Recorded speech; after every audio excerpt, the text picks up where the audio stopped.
எதனால அப்படி பார்க்கப்படுதுன்னா, மதங்களுக்கு அப்பாற்பட்ட சக்தி தான் உண்மை. ஓகேங்களா? அவங்களோட டிசைபிள்ஸ் அதாவது இறைவன் ஒருவர் தான்.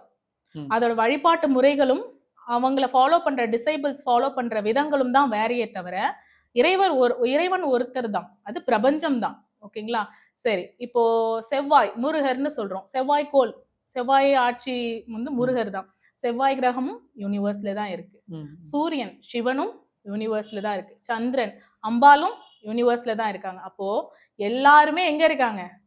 அண்டம் பிரபஞ்சத்துல தான் இருக்காங்க. அந்த பிரபஞ்சத்திடம் இருந்து எடுத்து தான் நம்ம சொல்றோம். அதுல வந்து இந்த கடவுள், அந்த கடவுள்னு யாருமே கிடையாது. கிறிஸ்டியன்ஸ் வராங்க, ஏஞ்சல்ஸ் கைடன்ஸ் கிறிஸ்டியன்ஸ் வராங்க, ஆர்க்ஏஞ்சல் மைக்கேல், கேப்ரியல், கெமேல் அந்த மாதிரி அவங்க அவங்களோட கைடன்ஸ். நீங்க யார கூப்பிட்டாலும் அந்த நிமிடத்துல வந்து அவங்க நின்னு பதில் சொல்றாங்க இல்லைங்களா? அதோட பவர் வந்து எனக்கு என்னன்னா, இது சாதாரண விஷயம் கிடையாது.